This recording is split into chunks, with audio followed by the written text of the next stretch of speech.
Halo, ketemu kembali dengan saya Joko Yuwono. Apa kabar Bapak Ibu semuanya? Semoga Bapak Ibu semuanya selalu dilindungi oleh Allah Subhanahu wa taala, sehat dan bahagia. Bapak Ibu, sebagaimana video sebelumnya, ya Bapak Ibu yang sudah menonton, saya pernah berbicara tentang isu keberagaman. Ya, apakah yang dimaksud dengan isu keberagaman di sini? Masih ingat nggak? Ya, salah satunya adalah keberagaman, keanekaragaman, di mana ada kelompok tertentu yang berbeda dibanding anak-anak pada umumnya, dan mereka seringkali diperlakukan tidak adil, diskriminatif, dan perlakuan negatif lainnya. Nah, bagaimana ketika keluarga atau orang tua mengetahui bahwa putra putrinya di usia kelahiran tahun-tahun pertama menunjukkan gejala perkembangan pertumbuhan yang berbeda dibanding anak-anak pada umumnya. Nah, apa reaksi orang tua? Apa yang harus dilakukan oleh orang tua? Dua bagian ini saya akan membicarakan pada sesi ini. Pertama, apakah orang tua sebenarnya mengetahui, melihat anaknya pada usia tahun-tahun pertama, orang tua itu dapat mengetahui bahwa anaknya tumbuh berkembang dengan cara yang berbeda dibanding anak yang lainnya. Ya, sebagian orang tua dapat melihatnya dengan gampang, dapat mengetahuinya dengan gampang. Pertama, orang tua melihat anak-anaknya di usia, sebut saja usia 1 tahun. Di dalam perkembangan ini, orang tua dapat melihat apakah di usia tersebut ketika orang tuanya menggendong anaknya ada kontak mata antara orang tua dan anak. Apakah ketika orang tua senyum, mengajak berbicaranya, mimik anak meresponnya?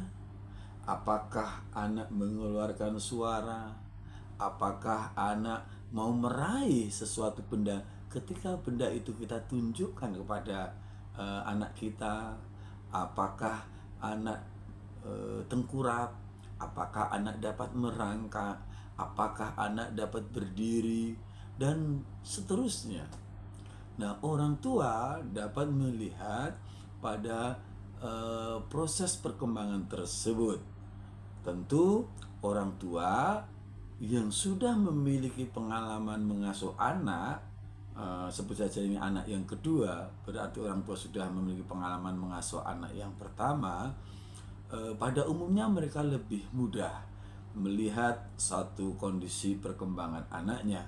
Apakah perkembangannya menunjukkan perkembangan sebagaimana anak-anak pada umumnya, atau anak ini mengalami perkembangan pertumbuhan yang berbeda dengan anak-anak pada umumnya. Orang tua seyogyanya dapat melihat itu. Oleh karena itu, bagi orang tua yang baru memiliki anak pertama, pengalaman pertama, orang tua dapat menggunakan panduan, sebagai contoh panduan tumbuh kembang anak. Anda bisa mengakses juga di deteksi dini untuk anak, tumbuh kembang anak. Anda bisa menggunakan kartu itu yang ada di posyandu. Nanti Anda bisa melihat apakah anak menunjukkan perkembangan sesuai sesuai usianya. Nah, jika Anda tidak dapat mengakses, Anda tidak mendapatkan itu, Anda dapat membaca di web atau di buku, atau membaca cari di Google informasi tentang perkembangan milestone perkembangan anak pada umumnya. usia 6 bulan seperti apa, usia 1 tahun seperti apa, usia 1,5, usia 2 tahun, dan seterusnya. Memang kalau satu kondisi fisik mungkin orang tua mudah melihat.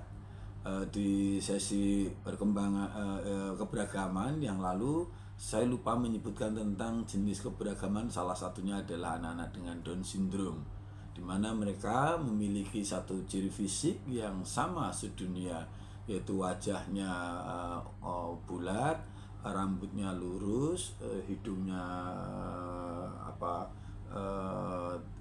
dia masuk sejenis memasuk ke dalam begitu, matanya sipit, mulutnya gitu, terus jari-jarinya pendek. Ini karakteristik unik pada anak dengan Down syndrome atau disebutnya DS. Itu bisa kelihatan.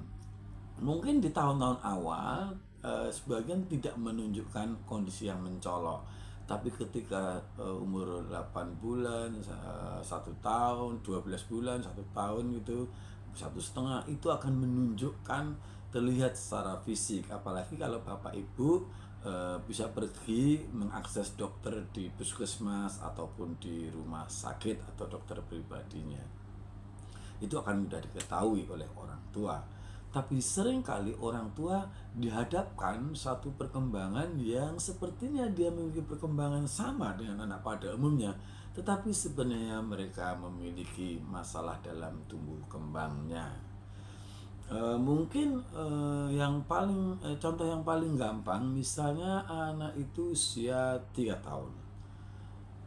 Di usia itu kita bisa menyaksikan kok anak kita tidak mengeluarkan suara ketika diperintah sesuatu, kok dia tidak merespon dengan benar. Ketika dipanggil namanya, kok dia tidak merespon juga dengan baik, tidak cepat menjawab atau setidaknya menoleh. Kemudian kalau diajak bermain, kenapa anak ini tidak bisa tiktok gitu, tektakan dengan tiktak dengan orang tuanya. Mereka kesulitan untuk saling berbalas, bermain ciluk bak, kenapa dia tidak merespon, dan banyak kondisi yang sebenarnya orang tua bisa melihatnya di usia 3 tahun. Nah tentu ketika ada orang tua mengetahui anaknya ini kok agak berbeda, apa langkah pertama yang harus dilakukan oleh orang tua? Ya, yang pertama, pastikan orang tua mengetahui dulu bahwa anak ini menunjukkan perkembangan yang berbeda dibanding anak pada umumnya. Bisa baca buku, bisa membandingkan anak yang lain, membandingkan anak kandungnya, membandingkan keponakannya, atau Anda bisa bertanya kepada teman atau bertanya bersaudara untuk memastikan bahwa dia memiliki perkembangan pertumbuhan yang berbeda. Jika itu sudah dipastikan, langkah kedua, Anda saran saya berkonsultasilah ke dokter. Itu pertama, karena dengan cara ini Bapak Ibu bisa terbantu apakah anak Anda membutuhkan benar-benar memiliki perkembangan yang berbeda, dan bagaimana dokter akan memberikan rujukan yang pertama, harus kemana langkah selanjutnya. Jika Anda kesulitan untuk menemukan dokter, Bapak Ibu bisa pergi ke puskesmas yang terdekat. Di sana di puskesmas hampir semua puskesmas di Indonesia memiliki dokter. Oleh karena itu Anda bisa berkonsultasi ke sana. Nah, karena di puskesmas relatif terjangkau. Tapi kalau Anda pergi ke dokter di rumah sakit ternama, seringkali Anda kesulitan untuk membayarnya kalau kita tidak memiliki cukup pembiayaan. Oh ya, atau Anda bisa memeriksakan anak Anda menggunakan BPJS. Itu salah satu cara yang bisa Anda lakukan. Nah, Biasanya dokter, kalau Anda ketemu dokter umum di puskesmas akan dirujuk. Kalau Anda di rumah sakit, biasanya Anda akan bisa langsung bertemu dengan dokter spesialis, ada dokter kejiwaan, atau juga Anda akan dirujuk pada tenaga medis lain, psikolog misalnya. Nah, di sanalah Bapak Ibu akan mendapatkan informasi banyak. Anak Anda akan dilakukan pemeriksaan secara psikologis, lalu akan mendapatkan informasi apakah anak Anda sebenarnya benar-benar memiliki perkembangan dan pertumbuhan yang berbeda secara mencolok, dan kondisi itu karena ada variabel lain sehingga dia membutuhkan penanganan yang spesifik, penanganan yang khusus. Selanjutnya, terlepas dari apakah Anda sudah mendapatkan informasi dari dokter, psikolog dapat mengakses itu, langkah yang paling pokok kalau Anda kesulitan itu adalah orang tua penting memberikan stimulasi atau memberikan rangsangan, atau yang paling sederhana, ajaklah anak bermain, ajaklah anak bercakap-cakap, ajaklah anak untuk bersama komunitas seusianya, kenalkanlah benda sekitar, libatkanlah dalam kegiatan sehari-hari yang bertujuan untuk membantu perkembangan, memfasilitasi perkembangan memfasilitasi aktivitas, dan berharap itu berdampak pada perkembangannya anak. Ini langkah yang sederhana. Pak Joko, bagaimana kalau saya tidak tahu caranya? Karena saya belum pergi ke dokter atau ke psikolog, tapi saya tidak tahu bagaimana cara membantu anak tersebut. Saran saya adalah Anda bisa bertanya kepada teman, bestie Anda, teman akrab Anda, atau di keluarga Anda, minta pertimbangan. Tentu tidak semuanya orang tua mudah untuk terbuka meminta pertolongan kepada teman atau juga keluarga, karena kadang-kadang orang tua khawatir malah itu menjadi masalah tersendiri. Tapi itu jadi potensi yang baik. Anda bisa saling bisa bertanya kepada mereka. Atau jika Anda kesulitan, ada cara lain. Anda bisa pergi ke PAUD. Tentu guru PAUD setidaknya bisa sharing, memperhatikan, melihat kondisi anak tersebut, sehingga setidaknya apa yang perlu dilakukan oleh orang tua, banyak guru-guru PAUD yang sudah memahami hal ini. Atau Anda bisa pergi ke sekolah luar biasa, Anda bisa bertemu dengan gurunya. Atau kalau Anda merasa tidak nyaman pergi ke SLB, Anda bisa mengkontak guru tersebut untuk berdiskusi di rumah. Nah, cara ini tentu cara yang sederhana yang memungkinkan Anda bisa berdiskusi banyak hal. Tentu ini tidak dalam rangka untuk memberikan diagnosa atau label. Sekali lagi, karena ketidak tersediaan sumber daya psikolog dan dokter, atau akses itu mahal, atau itu ada terbatas aksesnya, maka Anda bisa menemukan cara-cara yang lain tersebut. Apa langkah selanjutnya? Kalau sebenarnya Anda tidak harus menunggu diagnosa dari psikolog ataupun dari dokter. Sambil secara paralel, Anda bisa mengupayakan mencari itu, akses dokter psikolog. Sambil jalan Anda perlu memberikan stimulasi yang tepat. Dengan cara ini Anda akan merasa terbantu. Lebih lanjut, bisa jadi pada proses dua ini atau bersamaan, psikolog juga dokter juga kepada guru juga kepada teman, mungkin nanti akan menemukan dalam jangka tertentu apakah sebenarnya anak Anda membutuhkan penanganan yang spesifik, misalnya bantuan terapis maksud saya. Apakah perlu terapi, jenis terapi apa yang dibutuhkan. Tentu ini membutuhkan langkah-langkah tersendiri. Nah, dari kondisi ini setidaknya setelah diketahui kondisinya, jika ada akses psikolog dan dokter, atau Anda tanpa mendapatkan di situ, Anda bisa berdiskusi dengan guru sehingga Anda bisa mendapatkan informasi dengan kondisi anak tersebut, apa yang bisa Anda lakukan di rumah bersama guru di PAUD atau guru SLB, atau juga bisa terapis. Anda bisa berdiskusi lalu mendapatkan informasi bagaimana sebaiknya orang tua membantu anak Anda di rumah. Jenis aktivitas apa yang perlu Anda lakukan supaya bisa menstimulasi tumbuh kembang anak.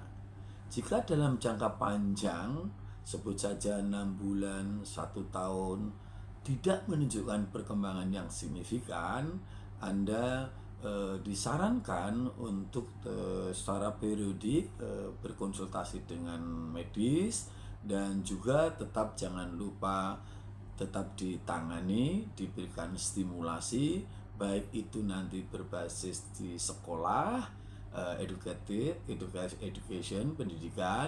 Bisa juga Anda mungkin butuh pertolongan terapis di tempat terapi. Ya, memang tidak semua kabupaten kota di daerah Anda punya tempat terapi. Apakah di tempat kabupaten kota Anda mudah mengakses mendapatkan terapi? Ya, memang kondisinya berbeda-beda. Oleh karena itu, peran orang tua di dalam memberikan stimulasi pada anaknya menjadi perhatian tersendiri. Anda mungkin juga bisa memberdayakan keluarga, sumber daya yang ada di rumah, tentu setelah mendapatkan informasi aktivitas apa yang perlu dilakukan, media apa aja yang perlu disiapkan, bagaimana cara membantunya, dan seterusnya. Jika itu dalam waktu yang tadi saya sebutkan 6 sampai 1 tahun, maka Anda perlu lebih intensif konsultasi ke dokter, psikolog, dan terus berkoordinasi dengan guru, mau guru di PAUD, mau guru di sekolah luar biasa dan terapis. Jika Anda memiliki keterbatasan sumber daya di daerah Anda cukup berkoordinasi dengan guru. Jika Anda tetap kesulitan, maka Anda dapat mencari informasi di dunia maya atau mengkontak berkonsultasi secara online. Misalnya Anda bisa mengkontak saya atau ahli lainnya yang dirasa Anda bisa menjangkaunya. Itu langkah pertama yang harus dilakukan. Jangan membiarkan anaknya, kalau Anda sudah tahu tumbuh kembangnya berbeda, jangan Anda menolak. Kalaupun Anda ada rasa itu, jangan berkepanjangan. Kalau ini tidak segera diatasi, dikhawatirkan di masa mendatang anak Anda akan memiliki masalah tumbuh kembang yang lebih complicated. Anda akan memiliki upaya yang lebih keras, karena pertumbuhan anak di usia emas ini kalau tidak segera ditangani akan lebih menghambat perkembangan selanjutnya. Dan itu artinya kita akan menemukan masalah tantangan terbesar, yaitu ketika usia anak sudah menginjak bangku sekolahan. Nah, untuk membicarakan tentang bagaimana anak kebutuhan khusus kemudian dia memilih sekolah, saksikan video selanjutnya. Terima kasih. Bye.